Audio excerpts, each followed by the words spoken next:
okay, of the RA 5527. So first is, let us define what is an amendment. So when you say amendment, it is a change or addition to the terms of a contract, law, government, regulatory filing, or other documents. So if there are changes that you're going to incorporate, particularly in our laws, we need the amendments. So in the Philippines, amendment refers to a formal change or addition made to the constitution of our country.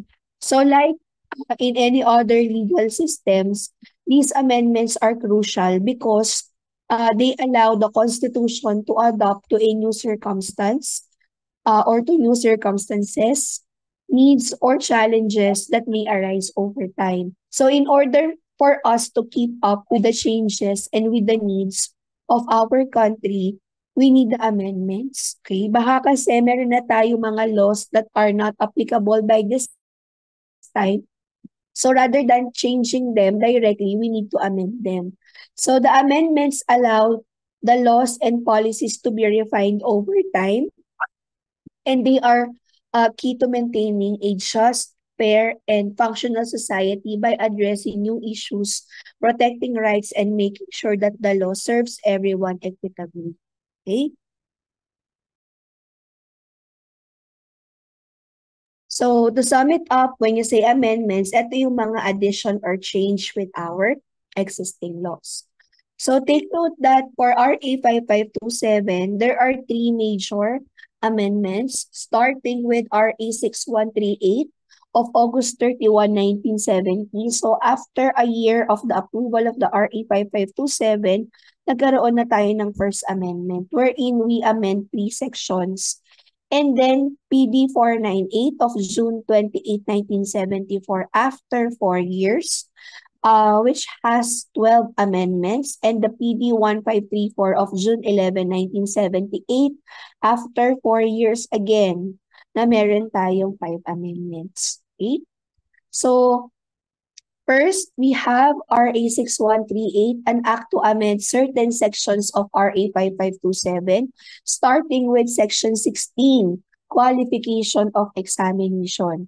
So before, if you are from other paramedical profession who are not who are actually performing medical technology for the last 5 years, but wala kang civil service na exam, you can be qualified for an examination basta meron kang 1 year na internship.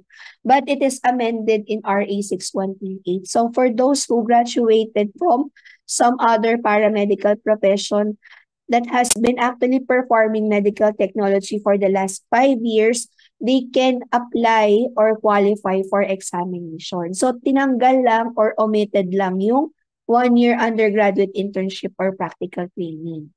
Okay? So Section 21, issuance of the COR. So dito, in-emphasize lang that you need to apply prior for the registration without examination. So again, in RA 6138, you need to file for an application in order to get the COR without exam. So sino yung mga binibigyan ng COR without exam? So again, if you graduated with BSMP or BSH, with at least 3 years of experience prior to the filing of the application, and for other medical or other paramedical professions that are already civil service eligible, who are actually performing medical technology for the last 5 years prior to the filing of the application. So dito, naka-stipulate na that you need to file for an application before you can get the COR without the exam. For the fees, it's just the same, 50 pesos for the exam and registration, 25 pesos for the COR without prior exam, and 10 pesos to replace your loss certificate. But it is emphasized here that the 10 pesos should be allocated for the registration. Okay? So at present, magkano ang binabayad sa licensure exam at ano ang mga requirements? So first, you should be a graduate of BSMP and BS Public Health. And you also need your PSA birth certificate and marriage contract for married female applicants. And yung TOR, that is your proof that you are a graduate of BSMT or BS Public Health, and it should have a remarks of for board examination purposes. At kailangan nandoon din yung picture ninyo. Okay? So the payment for first-timers and retakers is 900 pesos. So 900 yung babayaran for the registration sa licensure exam. But if you're going to renew your license, kalahati na lang yung babayaran mo. 450 pesos every 3 years. So lumalabas, nasa 150 pesos a year lang yung kailangan mo for your license. And again, if you unsuccessfully or you are unsuccessful with the first 3 examinations, you are required to submit a certificate of completion of a refresher course from the School of Medical Technology recognized or accredited by the CHED. Okay? And in your licensure examination, you will create an account online which is called as the LERIS or the Licensure Examination and Registration Information System. So nandiyan na yung mga PRC online services natin for the exam application. And then if you successfully pass the licensure exam, dyan na din yung initial registration, renewal of professional identification card, and if there are changes or petition, for example, magpapalit ka ng civil status and other certifications and oath-taking and other services. So lahat ng yan, online na yan under the Licensure Examination and Registration Information System or the LERIS. Okay? So next, we have PD 498. So dito, medyo madami tayong amendments for RA 5527, starting with the definition of terms. So, pinalitan na natin yung medical technology ng practice of medical technology, and yung medical technician, ang tawag na sa kanila is medical laboratory technician. So, take note that most of the amendments in PD 498, they are associated with our medical laboratory technician. Since PD 498 of 1974 requires the registration of the medical laboratory technicians as well. At dito na din, class, pumapasok yung PRC. Okay? Kasi in the time of PD 498, 1974, meron na tayo Professional Regulation Commission dito. Okay? So definition of terms, the practice of medical technology. So again, we are rendering our professional services for the purpose of aiding the physician in the diagnosis, study, and treatment of the diseases, and in the promotion of health in general. Wherein, in the practice of medical technology, nakastipulate na dito yung mga particular na scope ng profession natin. So we examine different samples in different sections sa laboratory, whether we are using procedures and techniques that are manual or automated. Okay, so when you say manual or manual methods, ang ginagamit lang dito would be the reagents plus the laboratory apparatus. And then, kapag naman automated, we are using what? Ano yung ginagamit natin, class, kapag automated yung mga testing natin? Anyone? Ano ang ginagamit kapag automated ang laboratory? Any guess? Or so that's correct. Ms. Serrano of Section 9. Machines. We are using the machines, okay, inside the laboratory kapag automated. So for example, complete blood count. Kapag manual counting sa complete blood count, mag-aspirate ka ng diluting fluid using the RBC pipette. And then, i-charge mo siya sa Neubauer counting chamber. Okay? So, I believe na pinagdaanan nyo na yan in your MLSP, right? Yung mga basic na manual procedures natin. But kapag sa automated, if i-feed mo lang yung blood doon sa machine, siya na mismo yung gagawa lahat ng tests that are required in the CBC, like your red blood cell count, the WBC count, and the platelet count. So sa manual methods of WBC counting, sa differential count, gagawa ka pa ng smear, stain mo yung smear, and then you will check it under the microscope and count the cells, right? Pero sa automated, one feed na lang, and then the machines will give you the value. So either way, either manual or automated, kailangan maalam ang medtech. So for example, in your laboratory, isang araw nasira yung mga machine ninyo. So, hindi naman pwedeng matigil yung operations ng laboratory. So, if you can do manual techniques, you may do so. Okay? So, blood banking procedures and techniques. So, dito yung ating blood donation, screening of blood donors, and screening ng blood na dinonate for blood transfusion transmissible diseases.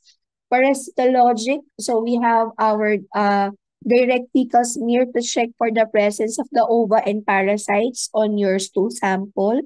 Mycologic and bacteriologic procedures and techniques. So we have the gram staining, acid fast staining, culture and sensitivity, antibiotic susceptibility test, and then histopathologic and cytotechnology. So yung mga samples from biopsy, is that ginagawa natin sila ng slides para i-check ng pathologist for abnormalities. Okay? And then, other practice like involvement in the clinical research, preparation of the reagents. So for example, ang natanggap mo na reagent in the laboratory is on a powder form. Kadalasan nito yung mga stains nasa powder form.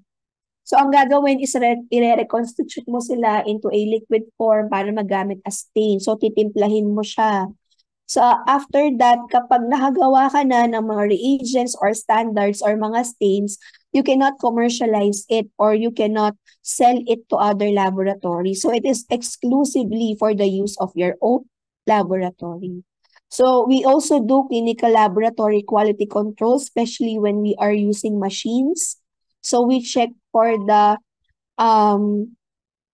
yung lagay ng mga machines natin, if they are doing well, if they are giving accurate and precise results. So, kailangan yung mga values sa control natin is pumapasok sila before we can use the machines in everyday. And then, collection and preservation of specimens. So, for collection, we have phlebotomy. Okay? So, kadalasan mga medtechs ang gumagawa niyan. So, yung question kanina nung classmate ninyo, her mother is a midwife, but she is collecting blood. Is this allowed? The answer is yes. So take note that in the practice of medical technology, yung first four, ayan lang yung exclusive for medtechs. Ibig sabihin, yung other allied medical health professions, they cannot do the first four in the practice of medical technology. But yung 5 to 8, pwede yung gawin ng other allied medical health profession. So they can also collect blood samples, just like what your classmate said, yung mother niya, midwife, so pwedeng mag-collect ng blood yon. Sa mga schools or sa mga hospitals din, yung mga nurses natin, nagko-collect din sila ng sample. Okay? So, pwede nilang gawin yon as part of other allied medical health profession. For example, yung mga pharmacists, they can also prepare and standardize reagents, yung mga physical therapy, pwede din silang ma-involve sa clinical research. So, and so on. Okay? Again, yung 1 to 4, exclusive for medtechs, yung 5 to 8, pwede siya sa other allied medical health profession. Okay?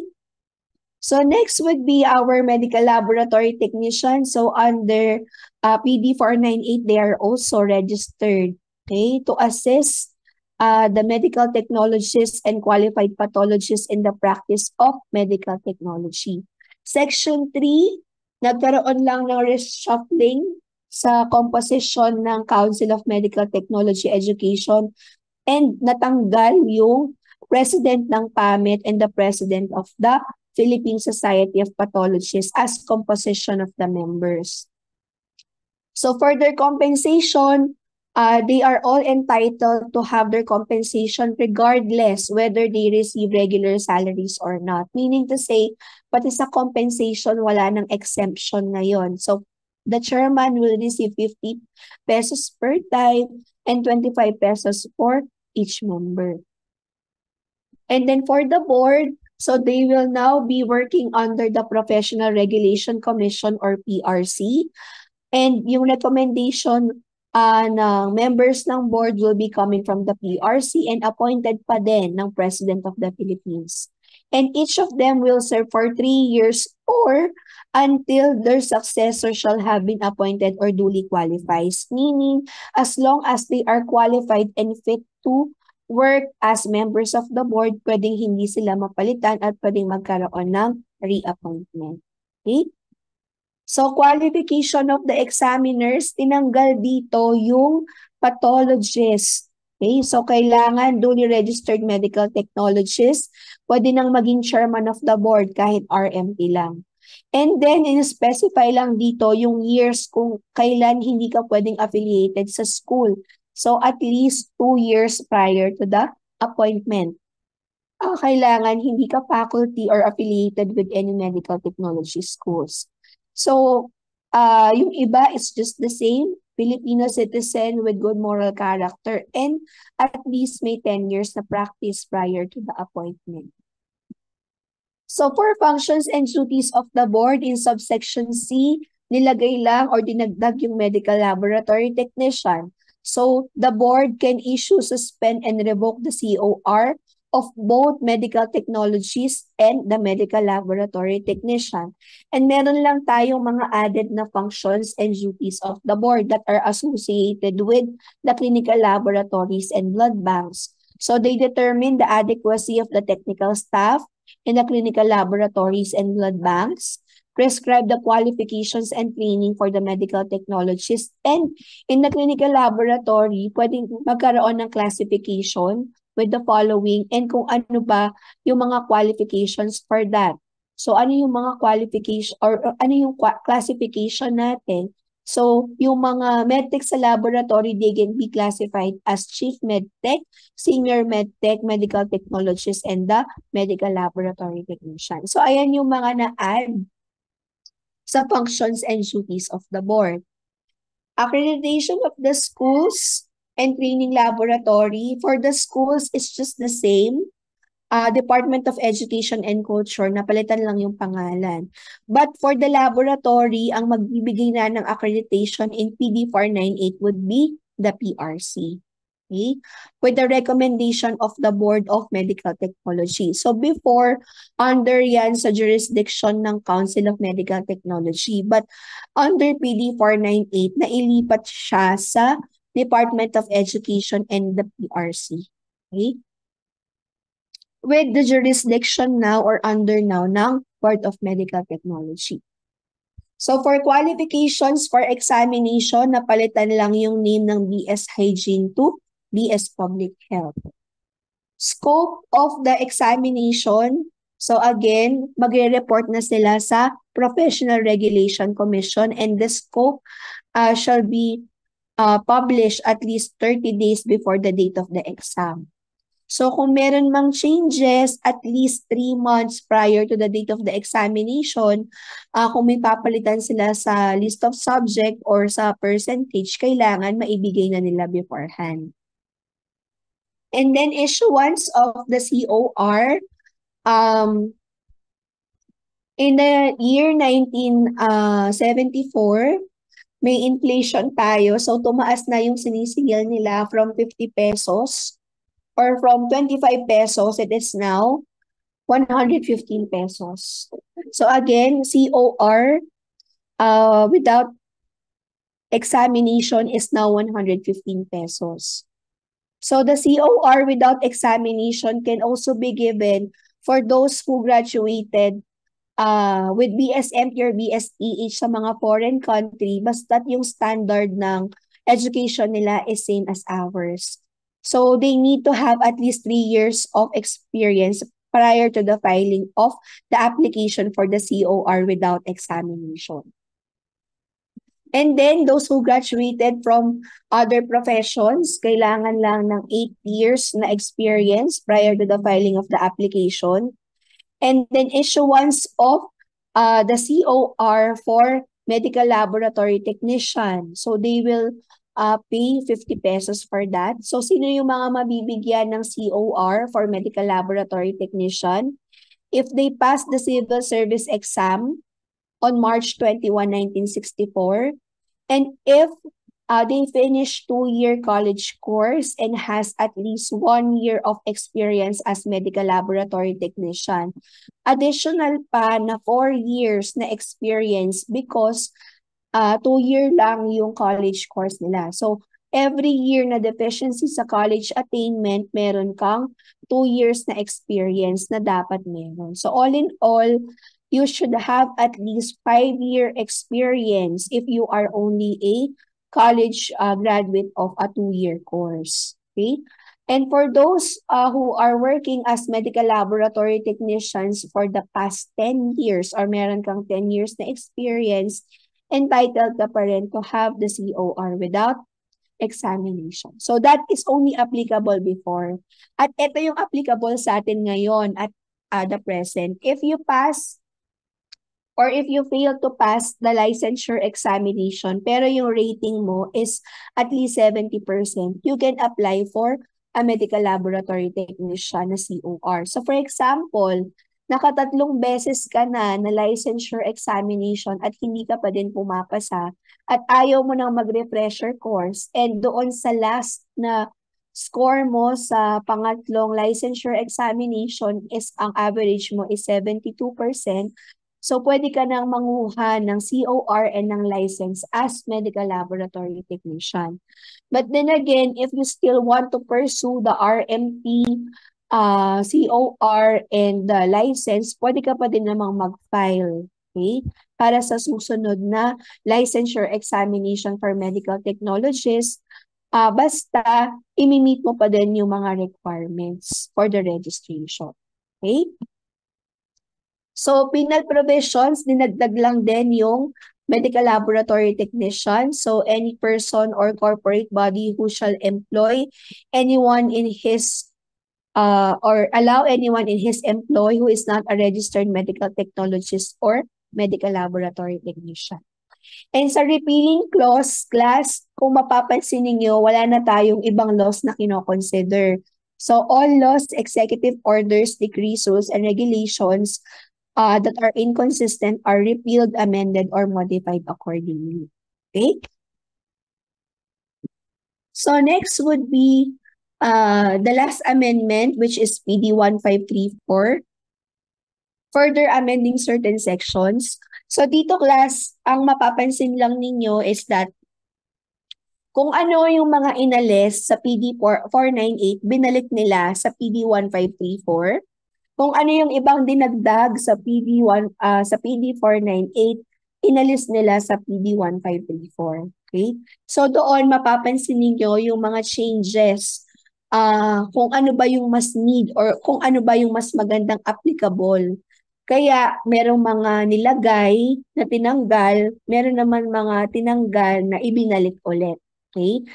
Para doon talaga yung mga amendments natin. So starting with the Council of Medical Technology, so nagkaroon ng reshuffling with the composition at binalik ulit yung President of PAMED and the President of the PSP. So for now, take note of this. On May 18, 1994, with the advent of RA 7722, the Commission on Higher Education was created. So the CHED was vested with the power to set minimum standards for programs including BSMP or BSMLS.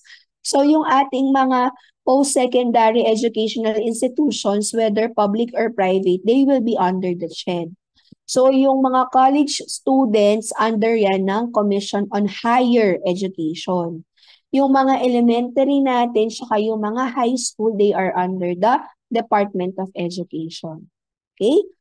So, inside the CHED, meron tayong tinatawag na technical panel and technical committee. So they are the ones to set the minimum standards for the programs and institutions of higher learning. And they are the recommending body kung ano man yung mga changes when it comes to the education of the medtech program in the Philippines. So yung technical panel, they are panels that are, the panels are composed of senior specialists or academicians appointed by the CHED. And yung technical committee natin, ina-assist din nila yung technical panel and yung CHED in conceptualizing the policy standards and guidelines for higher education. So yung next topic natin next week would be the CHED Memorandum Order number 13 series of 2017 wherein dinidiscuss doon yung mga policy standards and the guidelines for medical technology education in the Philippines. So kanino ba responsibility yung pag-check ng situation ng education ng medtech in the Philippines? So before, it is under the functions of the Council of Medical Technology Education. But now, ang gumagawa nito is yung CHED na natin. So they are working under the Office of the Programs and Standards, and the following functions are effectively assumed by the Technical Panel and the Technical Committee for Medical Technology Education to Council of Medical Technology Education. So ngayon, yung technical panel na natin, sila yung nag-recommend ng minimum required curriculum for the course of medical technology, setting policy standards and guidelines for medical technology program, and the monitoring of compliance and evaluation of the performance. So ito na ngayon class yung composition ng Council of Medical Technology Education natin, starting with the chairperson or yung chairman is yung chairperson na ng CHED. So under na ng CHED lahat ng specifics, policy standards and guidelines when it comes to medical technology education. So ano ba yung difference between the Medical Technology Council and the Technical Panel? So yung council natin was created by a specific law which is RA 5527, specifically for medical technologists. And the term of office is ex officio capacity, meaning if you are a member of a body or another office, you are included in the Council of Medical Technology. So for example, kapag ikaw ang president ng PAMET, kapag ikaw ang president ng Philippine Society of Pathologists, automatically you are included in the Council of Medical Technology Education. So by the virtue of another office or by holding another office, you become a member of a body. So that is for ex officio capacity. But for technical panel and technical committees, ad hoc appointment lang sila. So when you say ad hoc, it means for this purpose only. So they are being appointed kahit saang office pa sila galing. Basta they are senior experts associated with our profession. Okay? Whether it be senior experts in the profession or in the academe. So again, they are only being appointed. Kaya siya tinawag na ad hoc or for this purpose only or ad hoc appointment. Okay? So section 8, qualification of examiners. Yung tinanggal na pathologist, binalik lang ulit. So qualified pathologist or a duly registered medical technologist. For the functions, tinanggal yung related sa clinical laboratory and blood banking. Okay? Yung to determine the adequacy of the technical staff and to prescribe and qualify our technical staff in the clinical laboratories. So ang tinira lang nila is yung subparagraph H. But inamend na or repealed na yung subparagraph G and subparagraph I. So for the schools and training laboratories, ang nag-accredit na would be the Department of Education in conjunction or together with the Board of Medical Technology. So dalawa na sila na nag-a-approve. So before in PD 498, taga-recommend lang si board. Pero ngayon, isa na siya sa mga nag-a-approve. So, tie-up sila ng Department of Education. And yung kaninang nasa PRC, binalik na ulit siya sa Department of Health in conjunction with the Board of Medical Technology. Okay?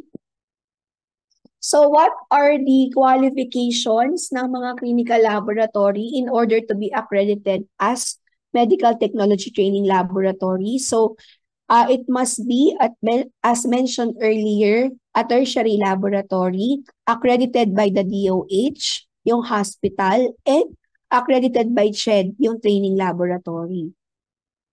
So as an exception, in areas where there are limited or no tertiary category institution-based or hospital-based clinical laboratories, the affiliation of the interns can be carried out in an accredited tertiary category freestanding laboratory.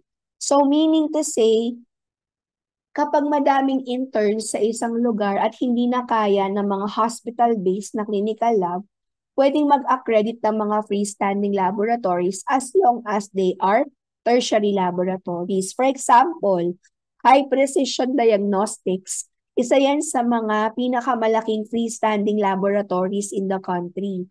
So yung high precision, kung mapapansin niyo, wala siya sa loob ng hospital, right?